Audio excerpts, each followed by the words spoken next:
This is our Case 2 presentation by Frank Samuelson, Evan Torres, and Edson Martinez.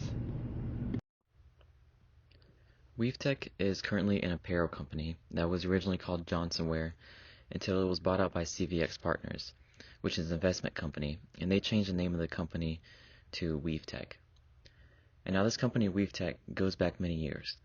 The company first started during the industrial expansion after World War II, where they originally specialized in making clothing for workers who were in heavy manufacturing industries such as steel, mining, and oil manufacturing, and they also made clothing for the military. They have also throughout the years have produced products such as jackets, coats, jeans, and other types of clothing for companies such as JCPenney's and Sears. Now eventually over the years the apparel industry was declining in the US, and not only was the apparel industry declining, but so was the need for military apparel.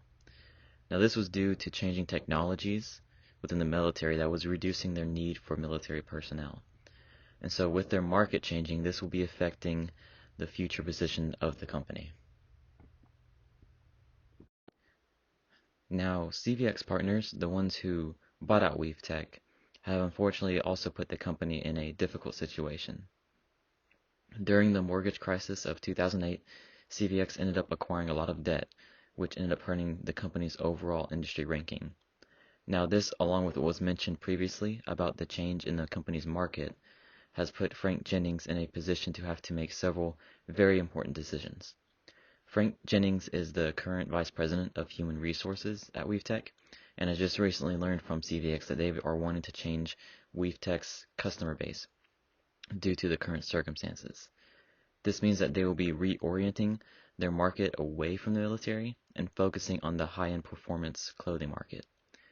This shift has put Jennings in a position where he must get rid of 20% of WeaveTech's managers and have the report sent to the CEO within the next couple of days. This will be a very crucial decision for Jennings, as he will be selecting the future managers of WeaveTech and could also at the same time be getting rid of some quality managers.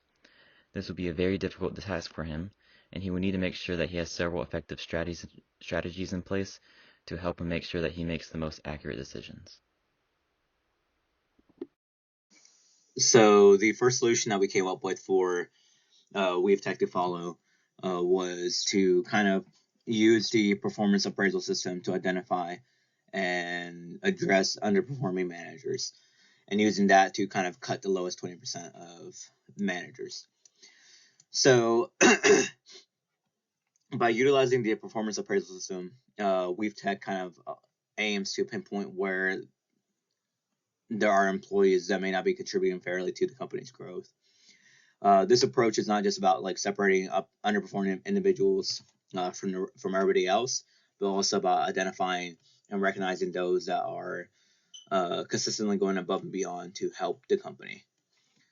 So we believe that this solution kind of just helps separate Jennings from the emotional aspect of letting go of 20% of his workforce.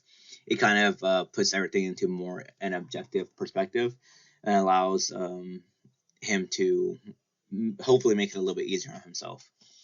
Now, it may be met with some resistance from those being let go, but it kind of also hopefully would help invigorate those that are staying to kind of be ready and able to contribute to the company's success.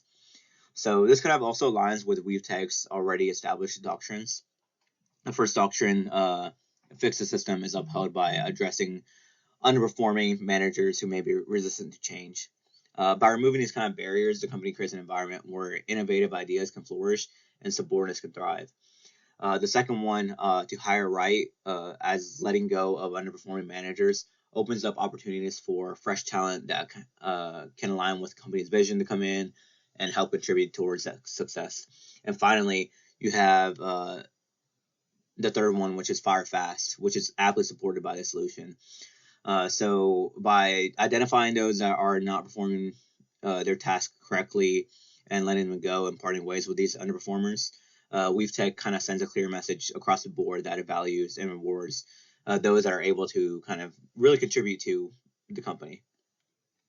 So I think WeaveTech's decision to cut their lowest performing 20% of the managers would kind of create sustained growth and hopefully foster a culture of excellence in the future.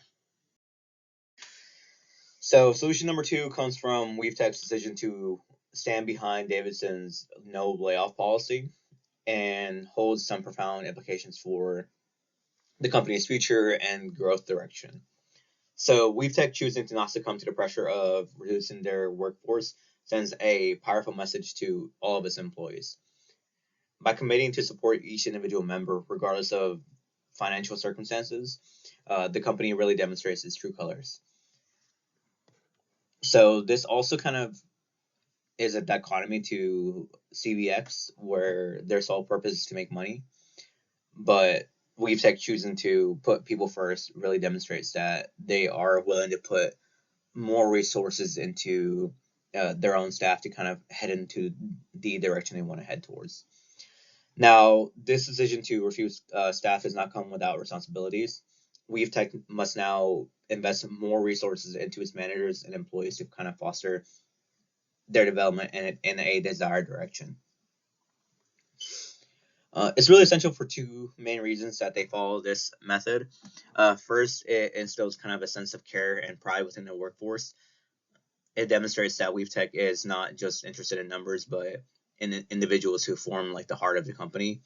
And it's really akin to kind of nurturing a garden, where each employee becomes a vital part of a collective effort to really flourish into something greater than themselves. Second, it really directly addresses the deficiency revealed by the performance appraisal system, which was a decline in knowledge and skills. Decline wasn't really from a lack of desire, but more of a lack of support. So WeaveTech's dedication to kind of helping its employees grow aligns with these principles here. So, yeah, solution number 2 really just stands on helping the fellow man, like, to create something greater within the company. So the third solution that we came up with was to have really WeaveTech seek out older managers that are eligible for retirement and offering those individuals a substantial severance package. So this approach aims to really honor the hard work and dedication of the older workforce, but also helps kind of carve a path for the younger generation to come in and really foster new and innovative ideas. So first of all, the solution recognizes the invaluable contributions that the older workforce had at WeaveTech. They laid down the path for others to follow, and by offering them a substantial severance package, the company is saying, really thank you for the hard work you guys have put in over the years. And now the company is going to help you guys transition to a new retirement where you're more fulfilled and are able to really rest. So as the older workforce is retiring, this creates kind of a void where a younger generation can really come in and step up and take on new responsibilities and really nourish fresh ideas.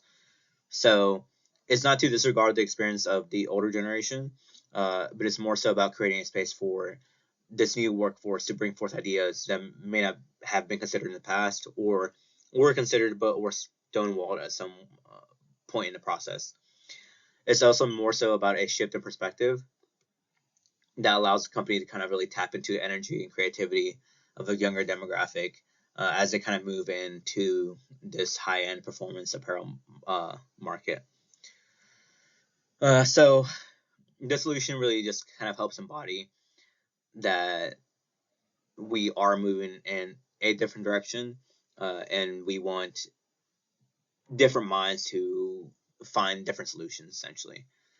So by WeaveTech cutting out managers that are close to or eligible to retire, really, again, just fosters an environment that the company can thrive and grow in. All right, so in terms of the best way to resolve this issue, we believe that solution 3 is the best solution. When it comes to something sensitive like massive layoffs, 20% of your managers, it's important to walk the line and make the correct decisions in a way that you can minimize the damage done to the company. And what I mean by damage done is it's a bad look to the reputation of the company for just, massive layoffs of 20% of their managers and deciding they're going to go a different direction. That might deter more skilled individuals from wanting to come and join this company because it doesn't seem like a very stable move to do.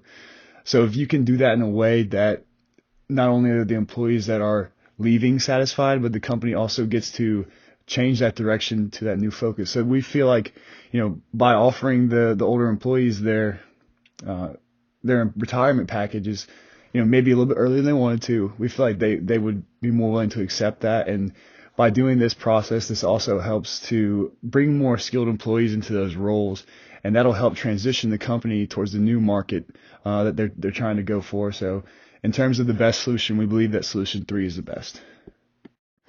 All right, so in conclusion, this is an important case to do because this is something that any one of us could be faced with in the future.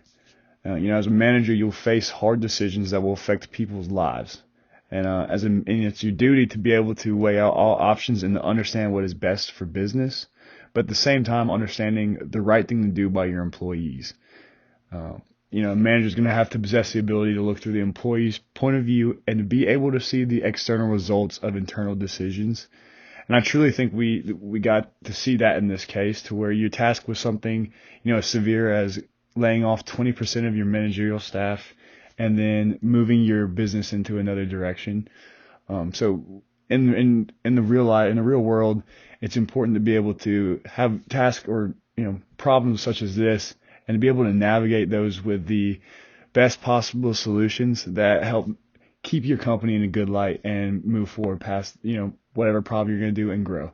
So thank y'all for listening. Hope you have a great day.